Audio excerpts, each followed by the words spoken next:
चैव नरोत्तमं देवीं सरस्वतीं व्यासं ततो जयमुदीरयेत्।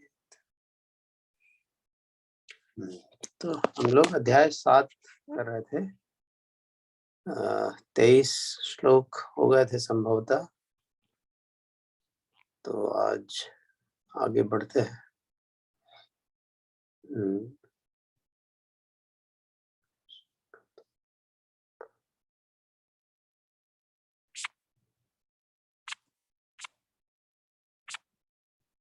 अभिषेक आप करेंगे? हाँ कर सकते हैं। 23 कर लिया था ना, 24वां करना है, राइट? हाँ 23 तक हो गया था, 24 से। अव्यक्तं व्यक्तिमापन्नम्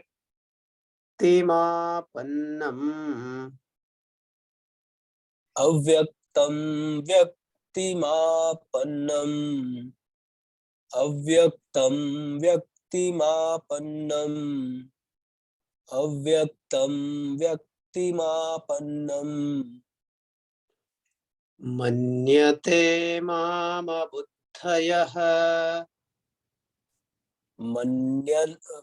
मन्यन्ते मां बुद्धयः मन्यन्ते मां बुद्धयः माम अबुद्धयः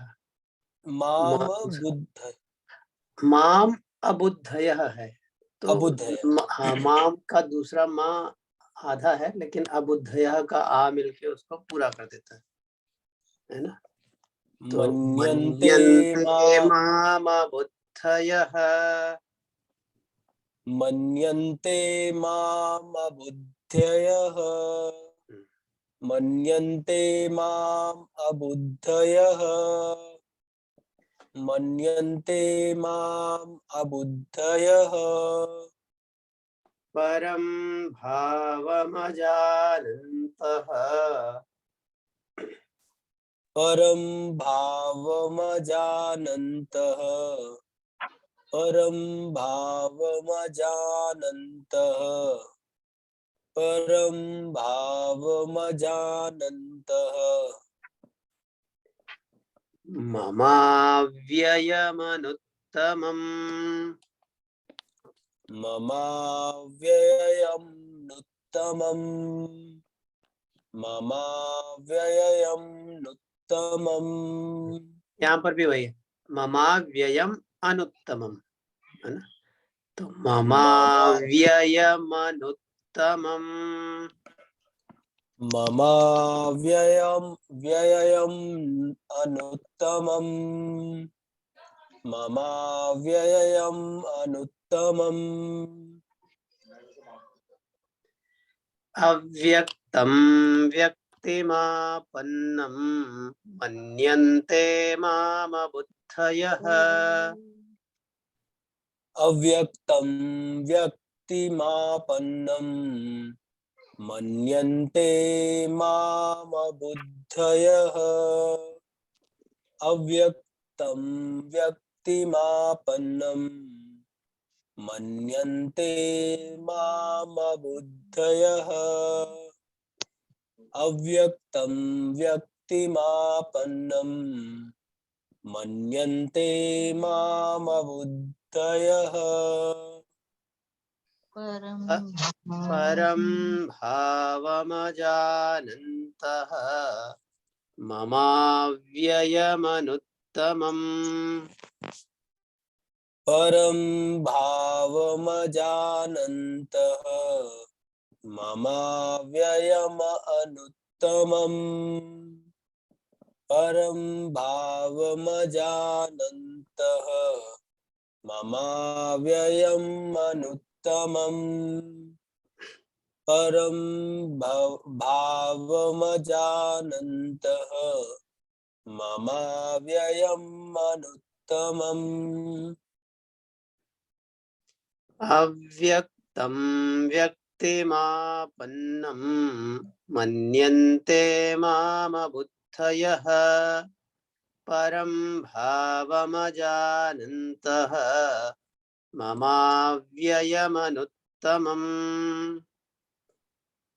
अव्यक्तं व्यक्तिमापन्नं मन्यन्ते मामबुद्धयः परं भावमजानन्तः ममाव्ययम् अनुत्तमम् अव्यक्तं व्यक्तिमापन्नं मन्यन्ते मामबुद्धयः परं भावमजानन्तः ममाव्ययम् अनुत्तमम् अव्यक्तं व्यक्तिमापन्नं मन्यन्ते मामबुद्धयः परं भावमजानन्तः ममाव्ययम् अनुत्तमम्। तो यहाँ पर क्या कह रहे हैं भगवान? अच्छा, इसके पहले चर्चा में भगवान ने बताया कि कैसे छोटी बुद्धि वाले लोग अन्य देवताओं की शरण में कुछ कामनाओं को लेकर जाते हैं, फिर जहाँ जिनकी श्रद्धा होती है उनकी मैं श्रद्धा वहीं पर और स्थिर कर देता हूँ, फिर उनको उनका फल मिल जाता है। लेकिन जो देवताओं को भजते हैं उनको देवता प्राप्त होते हैं। जो छोटे छोटे फलों के लिए उपासना, कुछ ध्यान धारणा या उपासना करते हैं, पूजा पद्धति, उनको वो प्राप्त हो जाता है। लेकिन जो भक्त श्रद्धा भाव से मेरी शरण आते हैं उनको मैं स्वयं ही प्राप्त हो जाता हूँ। ये सब बताया, ठीक है। अब यहाँ पर उसी बात में क्या कह रहे हैं कि देवताओं की उपासना का फल तो बहुत सीमित है, और सीमित ही नहीं, वो खत्म भी क्षण में, क्षण भंगुर भी, थोड़े दिन का, थोड़े पल का एक स्टिमुलेशन होता है। फिर उसके बाद जो पाने के लिए पहले बड़ी ऊहापोह रहती है, फिर उससे बचने के लिए भी ऊहापोह शुरू हो जाती है। नहीं, बहुत सारे उदाहरण है, आप सोचेंगे तो मिल जाएंगे कि you put your heart and soul, दिन रात एकदम मेहनत करके लगा दी कि ये मेरे पास हो जाता है, तो अरे ये क्यों हो गया, अब इससे तो मुझे बचा लो भगवान। तो यहाँ पर बता रहे हैं कि क्यों ऐसे होता है। क्या? अबुद्धयः माम परम अव्ययम अनुत्तमम भावम अजानन्ता। जो बुद्धिहीन मनुष्य हैं, जिनका विवेक या बुद्धि वो अभी कुछ ना कुछ संसार में पाने में लगा हुआ है ना, तो वो मेरे अव्यय, अविनाशी और अनुत्तम, मतलब सर्वश्रेष्ठ रूप को, स्वरूप को, भाव को नहीं जानते हैं। और अव्यक्तम माम व्यक्तिम आपन्नम मन्यन्ते, और मुझ अव्यक्त, अव्यक्त मतलब मेरा, जिसको आप, जो आपकी 5 सेंसेस मन सहित 5 इंद्रियों से जिसको न जाना जा सके, वही अव्यक्त है। जिसको जाना नहीं जा सकता उसको बताया भी नहीं जा सकता, व्यक्त भी नहीं किया जा सकता।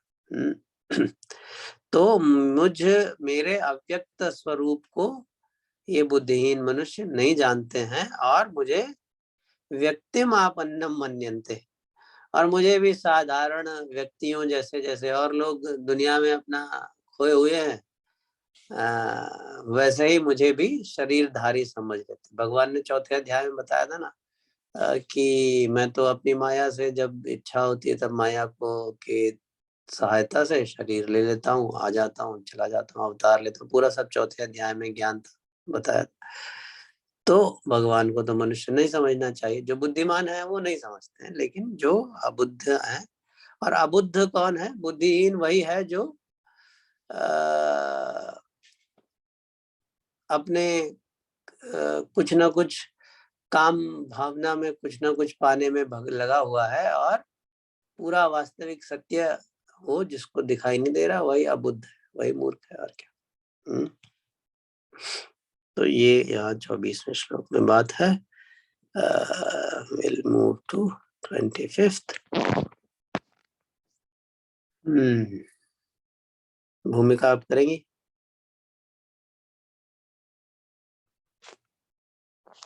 जी भैया।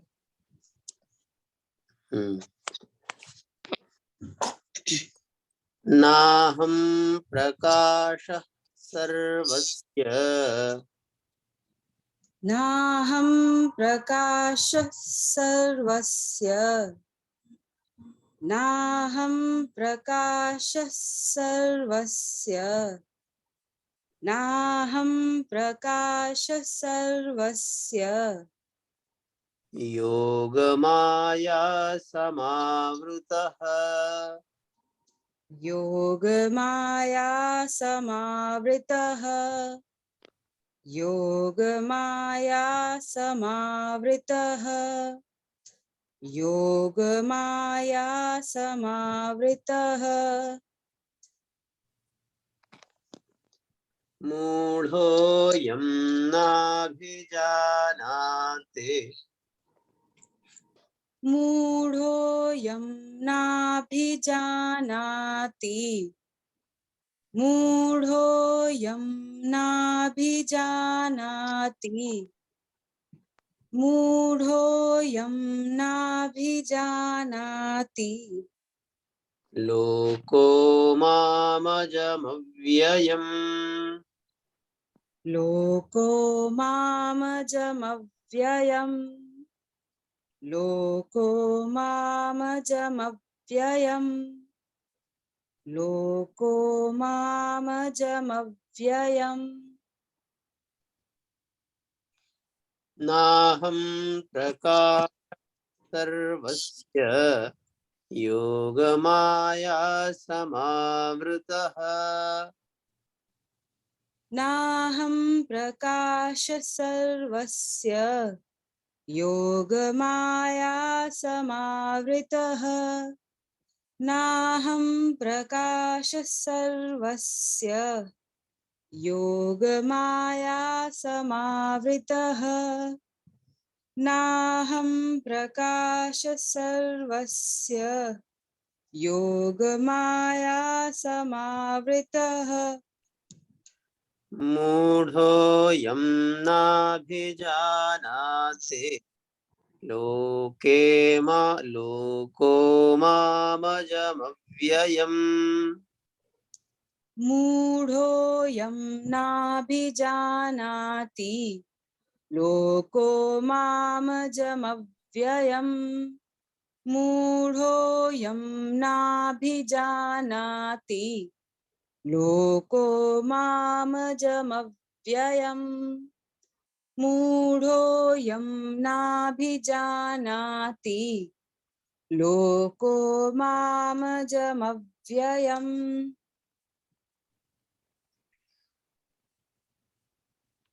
नाहं प्रकाशः सर्वस्य योगमाया समावृतः मूढ़ोऽयं नाभिजानाति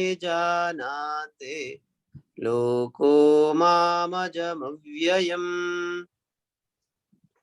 नाहं प्रकाश सर्वस्य योगमाया समावृतः मूढोऽयं नाभिजानाति लोको मामजमव्ययम् नाहं प्रकाश सर्वस्य योगमाया समावृतः मूढोऽयं नाभिजानाति लोको मामजमव्ययम् नाहं प्रकाश सर्वस्य योगमाया समावृतः मूढोऽयं नाभिजानाति लोको मामजमव्ययम् सो मूढ़ोऽयं न अभिजानाति लोको माम अजम अव्ययम। तो ये जो बुद्धिहीन मूढ़ मनुष्य हैं, ये इस संसार में जब भगवान रहते अवतार रूप में रहें या न भी रहें तो भी संसार तो इसके पहले श्लोक में आया था ना, वासुदेवम सर्वमिति, सब वासुदेव ही हैं। उनके अजम और अव्ययम मतलब अजन्मा और अव्यय। अजम और अव्ययम एक तरीके से कॉन्ट्राडिक्टरी हैं। जो अजन्मा है और अव्यय मतलब जिसका क्षरण नहीं हो सकता, जिसका नष्ट नहीं हो सकता, ऐसे स्वरूप को नहीं जानते हैं। और नाहम प्रकाश सर्वस्य योग माया समावृतः। क्यों नहीं जानते? अहम प्रकाशः न योग माया समावृतः। जो मेरा स्वरूप है वो मेरी योग माया से समावृतः मतलब ढका रहता है, और प्रकाशः न, जो तो इनको ऐसे मूढ़ मनुष्यों को फिर मेरा स्वरूप दिखाई नहीं देता। अच्छा, भगवान किसी से छुपना नहीं चाहते, वो तो प्रकट ही है। वास्तव में तो कुछ ऐसा है ही नहीं जहां पर भगवान नहीं है, लेकिन हमारी या जीव की भोग बुद्धि या काम या अभी आगे आएगा ये तो,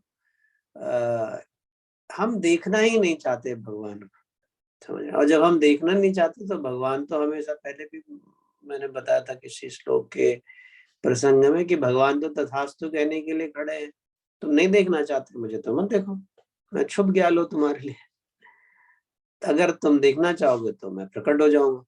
अब वही बात है कि जब कोई भगवान को देखना चाहेगा तो उसका ये बहुत सारा जो छोटापना है, मैंपना है, या फिर उसको वो सब छोड़ना पड़ेगा, उससे सबसे मन हटाना पड़ेगा। लेकिन अभी उसमें हम सब इतने फंसे हुए हैं कि भगवान को देखना ही नहीं चाहते, क्योंकि भगवान को देखेंगे तो सब छूट जाएगा। वैसा ही है जैसे, अच्छा मैं तो अभी खिड़की पे बैठा हूँ, आप कभी कभी देखिए उदाहरण की तरह कि खिड़की में आप बैठे हो और बाहर आसमान में सूरज या चंद्रमा, दिन में है तो सूरज दिख रहा होगा आपको, या शाम को चंद्रमा दिख सकता है, तारे दिख सकते हैं। तो जब आप तारे दिख रहे होते हैं तब आपको इस खिड़की के चौखटे का कुछ पता नहीं होता, दिखाई नहीं देता।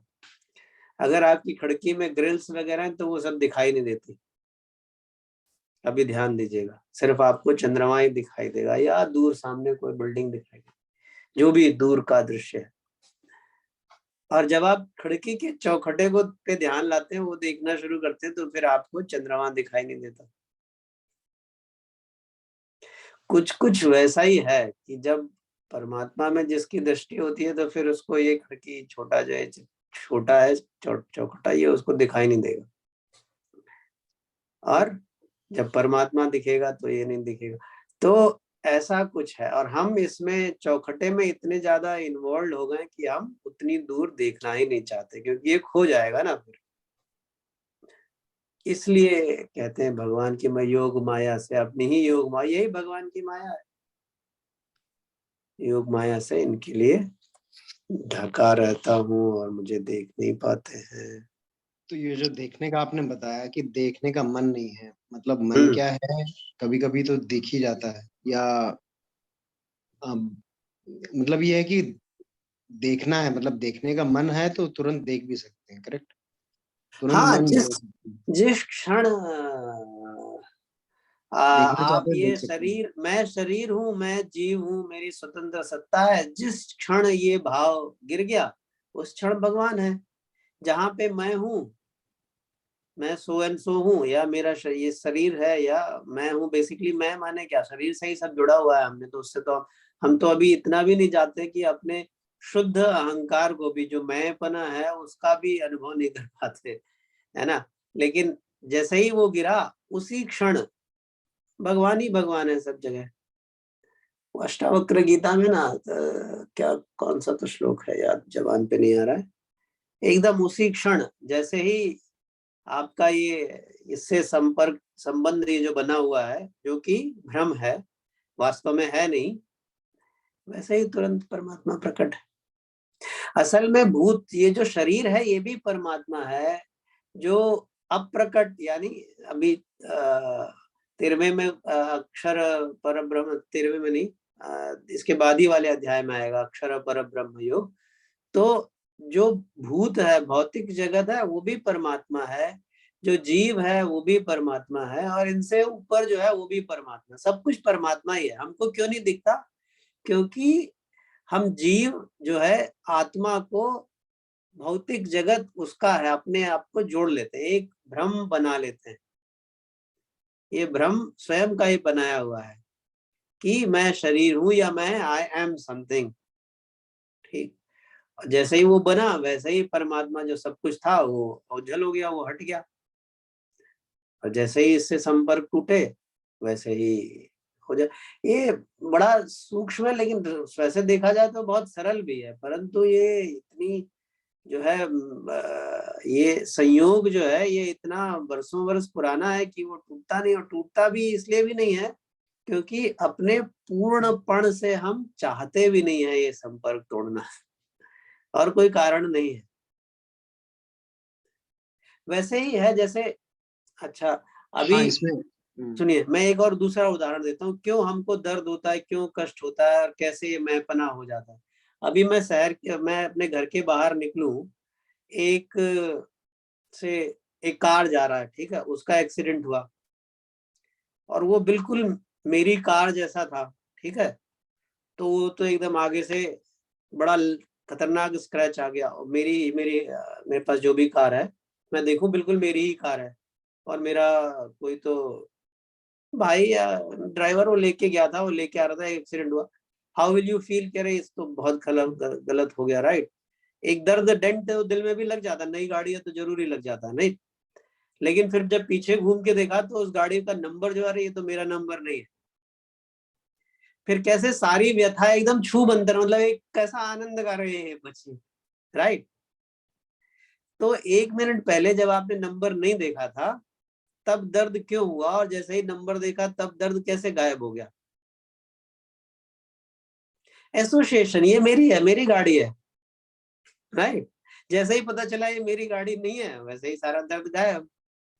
वैसे ही जैसे ही ये रियलाइजेशन हो जाए, अभी गाड़ी से इतना संबंध है तो कितने दिनों का संबंध है, कुछ दिनों का है, और काफी ग्रॉस है, बिल्कुल बहुत ग्रॉस है, उसको आप खरीद सकते हैं, दूसरी खरीद सकते हैं, बदल सकते हैं। इतना सब कुछ होते हुए भी इतना दर्द हो जाता है।